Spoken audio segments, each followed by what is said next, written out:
이민 초기에 미국의 이민 초기입니다. 미국의 이민은 1902년에 하와이에 있는 사탕밭에 농군으로 처음 온 사람들이 바로 이민자의 시초죠. 그래서 그들이 점점점 이제 숫자가 많아지고 거기에서 이제 부를 잃은 사람들이 LA나 샌프란시스코로 이주하게 되고 LA와 샌프란시스코에 1900년도 초에 이제 한국 사람들이 점점점 많아졌는데 이 한국 사람들이 처음 자기들의 사업을 한 게 무엇이냐 하면 미국 사람들에게 한국은 모르지만 한국의 진생은 알았다 그래요. 그래서 한국 사람들이 가지고 온 그 인삼을 미국 사람들이 굉장히 그것을 많이 샀다라는 겁니다. 그러다 보니까 한국 사람들이 서로 너무나도 미국에 올 때 인삼을 가져와서 파는 그런 인삼 장수들이 많이 생겨났다는 겁니다. 저도 지금 미국에 살지만 1960년대, 70년대에 이곳에 미국에서 한국 사람들이 주로 했던 비즈니스가 이 가발 비즈니스입니다. 가발을 그 당시에는 이 가발 한국 사람들이 가져온 이 가발 팔면 부르는 게 값일 정도로 그렇게 잘 팔렸다 그래요. 왜냐하면 이 미국에 있는 흑인들이 이 생머리를 갖는 것이 아주 그들의 소망이었죠. 그래서 그 당시에 유학생들이나 또 이곳에 있던 주재원들이나 이런 사람들이 그 가발 장사에서 많이 벌어서 그래서 한때는 맨하탄의 브로드웨이에 큰 도매 상가들을 많이 해서 한국 사람들이 재정적인 부자가 많이 되었다 그러죠. 그런데 1900년대 초에는 바로 이 조선인들이 미국에 와서 인삼 장수를 해서 돈을 벌었다 그래요. 그래서 이제 인삼 장수들이 점점점 많아지니까 조선인 인삼 장수들끼리 서로 가격을 후려치고 또 그리고 구역을 서로 벗어나서 남의 구역까지 침공하니까 나중에는 이제 이 조선인들끼리 서로 싸우는데 옛날 조선인들이 어땠어요? 상투를 메고 있었죠. 그래서 상투를 붙잡고 서로 네가 잘하는 내가 잘하는 싸우다 보니까 백인들이 그 모습을 보고 얼마나 재미있는 모습으로 그걸 봤겠어요. 그때 안창하 선생이 그 싸우는 모습을 보고서 이 볼상스러운 모습을 보고서 저들을 저대로 놔둬는 안 되겠다. 우리가 저들을 교육시켜서 앞으로 우리가 나라가 광복을 해야 되는데 독립을 해야 되는데 저 상태에서 어떻게 독립을 할 수 있을까? 그래서 안창하 선생이 그때 만든 그 단체가 바로 흥사단이라는 단체죠. 그래서 그렇게 흥사단이 만들어졌다는 겁니다. 그 당시에 조선 인삼 장수들끼리 서로 싸우는 모습이나 모세가 저작거리에서 이스라엘 백성들이 서로 자기에게 치고받고 싸우면서 고자질하는 그 모습이 지도자의 입장에서 보면 얼마나 그것이 볼성사나운 일입니까? 그렇습니다. 우리가 이제는 우리는 자유인으로서 이런 노예 근성을 버려야 할 때죠. 그렇습니다. 그래서 하나님이 모세에게 약속한 이 가나안 땅, 약속의 땅, 이 땅을 젖과 꿀이 흐르는 땅이라고 모세에게 말씀하시는데 제가 여러 학자들이 그 젖과 꿀이 흐르는 땅을 왜 하나님이 모세에게 젖과 꿀이 흐르는 땅이라고 오늘 말씀하고 있는가? 그들은 그 젖과 꿀이 흐르는 땅을 학자들은 어떻게 해석하고 있는가를 쭉 제가 한번 살펴봤습니다. 그랬더니 성경학자인 랍비 데이빗 스카토는 이 하나님이 모세에게 약속해 주신 젖과 꿀이라는 의미가 목축을 통해서 젖을, 농업을 통해서 꿀벌처럼 많은 과실을 얻는 땅이다 라고 이렇게 소개를 하고 있습니다. 유대학자인 나훔 마타티아스 사르나라는 사람은 이 젖과 꿀이 흐르는 땅을 가나안 땅에 대한 부정적 시각을 해소하기 위해서 쓴 표현이다 라고 이렇게 해석을 하고 있습니다. 또 독일학자인 벤징거는 그리스 신화적 배경에서 신들의 음식인 젖과 꿀의 땅으로 그렇게 해석을 했다, 설명을 했다라고 이렇게 해석을 해놓고 있습니다. 그레즈만이라는 성경학자는 가나안 땅을 낙원으로 이해한 상태에서 바벨론의 신화적 요소가 반영된 것으로 요엘서 3장 18절, 아모스서 9장 13절에 근거해서 선지자들의 종말론적 표현이라고 이렇게 설명을 했습니다. 후투만은 욥기 20장 17절에 근거해서 시적 표현이 섞인 과장법으로 가나안의 대표적 농산물로 이해를 했습니다. 성경 역사 지리학자인 데니스 발리는 광야에서 생활하던 사람들의 시각에서 가나안 땅, 이 비옥하다는 의미보다는 광야에 비하여 상대적으로 괜찮은 땅으로 표현을 하고 있습니다. 그래서 민수기서 16장 13절 14절에 보면 백성들이 왜 모세에게 우리를 이곳에 끌고 와서 죽게 하느냐, 우리가 그곳에서 먹던 고기와 또 우리가 그곳에서 생활했던 그런 것을 표현하면서 원망하는 장면이 나오지 않습니까? 그래서 성경 역사 지리학자인 데니스 벨리는 그들이 광야에서 생활하던 것보다는 더 비옥한 땅이라고 그 가나안 땅을 설명을 하고 있는 것입니다. 자, 여러분, 제가 이렇게 쭉 설명해 드리는데 여러분들 마음속에 뭐가 확 와닿는 그런 표현이 있나요? 제가 아무리 이 적과 꿀에 대한 여러 학자들의 표현을 다 살펴봤는데 정말 어떤 주석도 마음에 확 와닿는 그런 주석이 없었습니다. 그래서 이 숙제를 어떻게 풀 것인가? 왜 하나님은 노예의 근성에 찌든 이 이스라엘 백성들을 이끌어가야 할 사명을 모세에게 주시면서 왜 아브라함과 이삭과 야곱에게 말씀하신 약속의 땅이라고 말씀하지 아니하시고 오늘 왜 모세에게는 젖과 꿀이 흐르는 광대한 땅이라고 말씀하셨을까? 이 젖과 꿀이 흐르는 땅이 과연 무엇을 의미하기에 하나님께서는 모세에게 가나안 땅을 소개하면서 약속의 땅, 젖과 꿀이 흐르는 땅이라고 말씀하셨을까? 숙제 중에 숙제입니다. 그래서 이것을 제가 한번 이렇게 풀어봤습니다. 이 성경은 사람의 생각으로 성경을 읽으면 성경이 안 풀리는 곳이 굉장히 많아요. 그런데 하나님의 심정으로 성경을 기록하신 하나님의 심정으로 이 성경을 읽으면 성경이 제대로 읽혀지더라는 겁니다. 여러분, 하나님의 마음의 숙제가 있다 그러셨죠.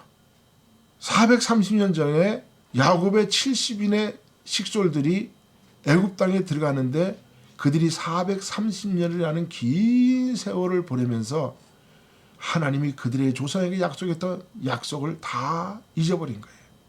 그리고 마지막에는 요셉을 알지 못하는 왕들이 나와서 이제 히브리 사람들이 인구가 점점점 많아지자 혹시라도 전쟁이 나면 저들이 적군과 하나가 되지 않을까 걱정을 해서 그 히브리인들을 노예화하기 시작했습니다.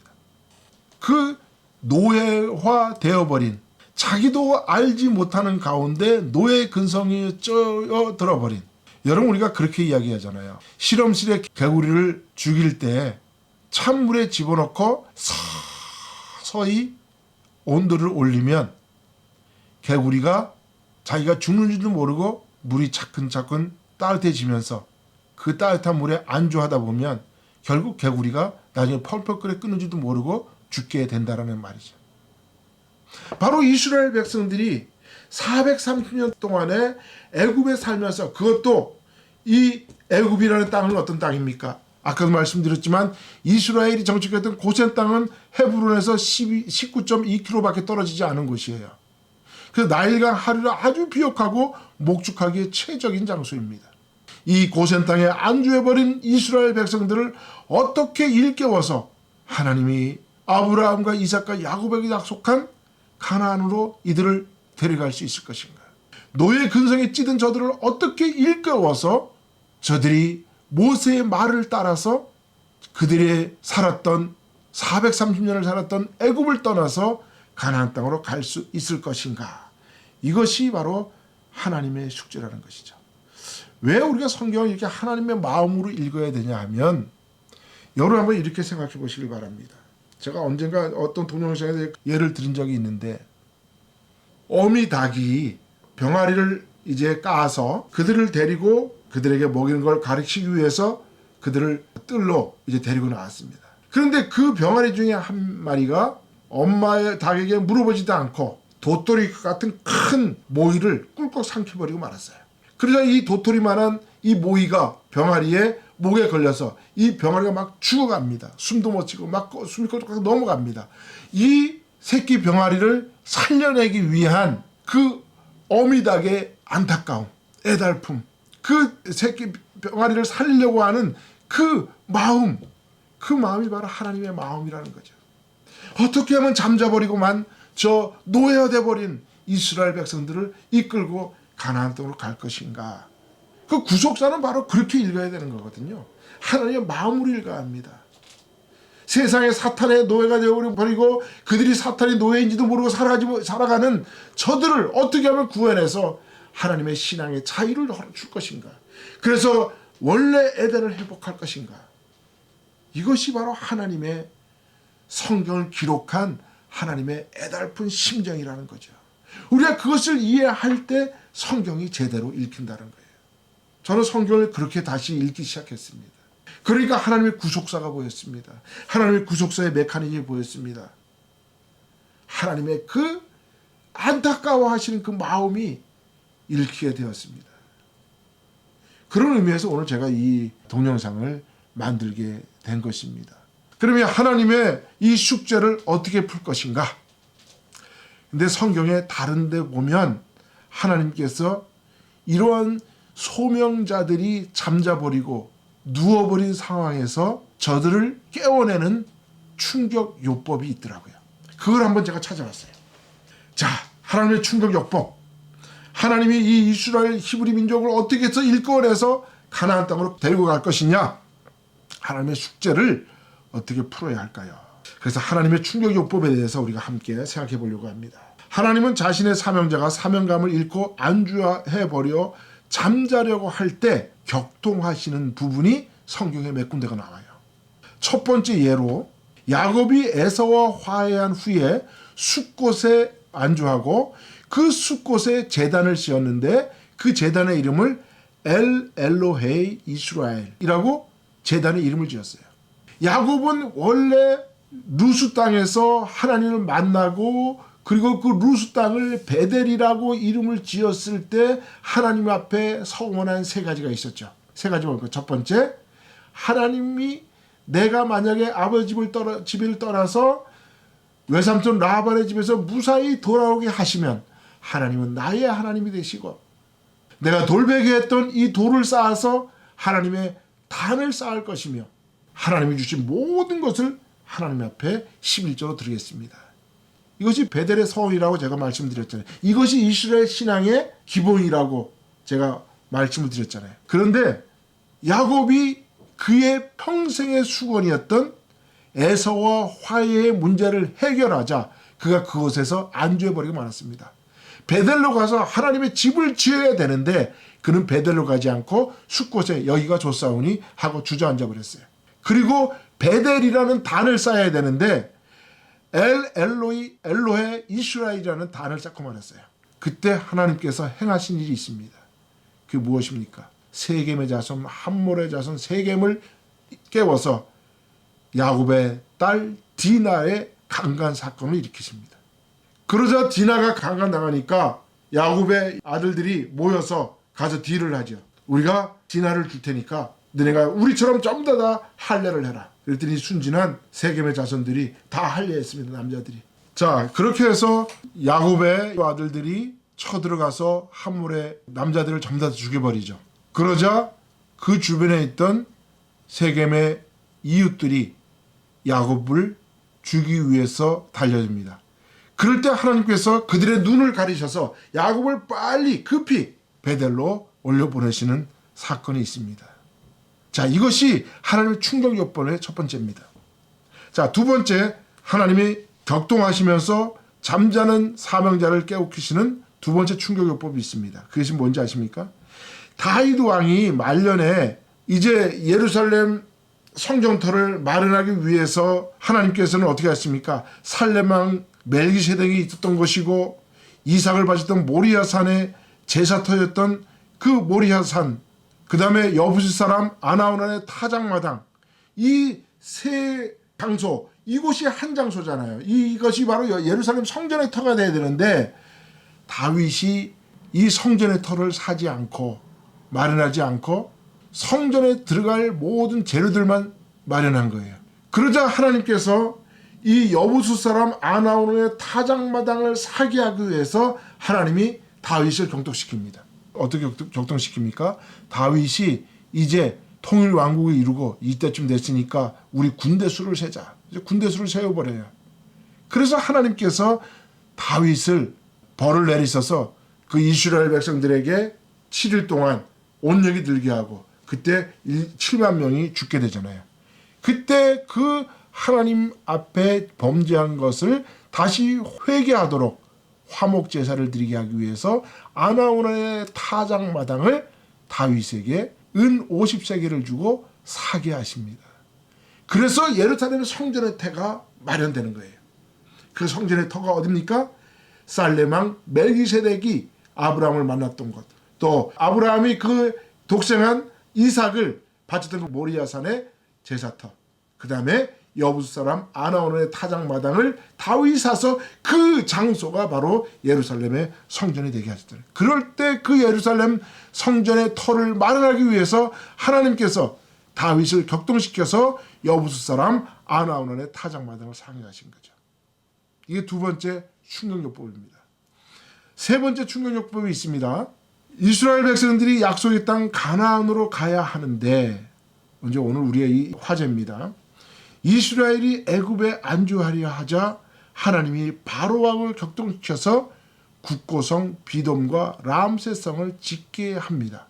그리고 이스라엘 백성들을 노예로 삼아버리고 마는 사건입니다. 왜? 하나님은 이스라엘 백성들이 애굽에서 잠시 살다 그들이 하나님이 원하시는 가나안 땅으로 가야 되는데 이스라엘 백성들이 안 가는 거거든요. 왜? 우리는 여기가 좋사오니. 고센 땅 얼마나 좋습니까? 목축하기도 좋죠. 나일강 하류에 있어 땅도 비옥하지요. 우리는 여기가 좋은데 왜 떠납니까? 그러자 하나님께서 모세를 알지 못하는 바로 왕이 나와서 이스라엘 백성들을 핍박하는 거예요. 그게 바로 바로 왕을 격동시키는 겁니다. 그게 하나님의 충병요법이에요. 그래서 하나님은 바로 왕에게 이스라엘을 엄하고 그리고 괴롭게 했고 가혹하게 했다라고 출애굽기 1장 13절 14절에 말씀하고 있죠. 그러니까 이스라엘을 엄하고 괴롭게 하고 가혹하게 다루게 했다. 그러시 이스라엘 사람들이 우리가 왜 이곳에 있는가? 그들의 인생의 비참함을, 그들의 인생의 고통을, 마음 상황을 통해서 자신의 존재감을 깨닫게 하는 거예요. 우리가 누구인가? 우리가 왜 누군데 이런 고통과 고난 가운데 살아가야 되는가? 우리는 어렴풋하게 우리 조상에게 배웠던 하나님 여호와의 신앙이 있지 않는가? 그 하나님이 우리에게 약속해 줬던 땅이 있다는데 그들이 이제 서서히 깨어나게 하는 거죠. 그래야 모세가 그들을 이끌어갈 그 말이 씨가 먹혀 들어가는 거예요. 그렇지 않으면 이스라엘 백성들은 애굽 땅 고생 땅에서 아마 지금까지 살걸요? 그러면 하나님은 이스라엘은 히브리 민족은 사라지죠. 하나님이 이스라엘이라는 그 히브리 민족을 통해서 이스라엘이라는 나라를 만들려고 하시는 그 계획이 깨어져 버리고 말죠. 그러니까 하나님은 충격요법을 사용하시는 거예요. 야곱이 엘로헤 이스라엘에 안주해 버리려고 할 때 디나 사건을 일으켜서 야곱을 깨우십니다. 다윗이 군대 숫자를 세게 해서 하나님이 여부스 사람 아나운의 타작마당을 세게 하는 거예요. 430년 동안 애굽에서 그 고센 땅에서 편하게 살다가 노예가 되어버리는 이스라엘 백성들을 깨우셔서 하나님은 아브라함과 이삭과 야곱에게 약속하신 가나안 땅, 그 땅으로 가게 하시는 거예요. 그 땅의 이름을 뭐라고 이야기합니까? 하나님께서 약속의 땅이라고 하면 사람들이 알지 못해요. 그러니까 하나님께서 모세에게 약속의 땅, 젖과 꿀이 흐르는 광활한 땅이라고 말씀하는 거예요. 그런데 여기 젖과 꿀이 흐른다는 이 의미는 아주 신앙적으로 아주 중요한 의미가 있다는 사실을 알아야 합니다.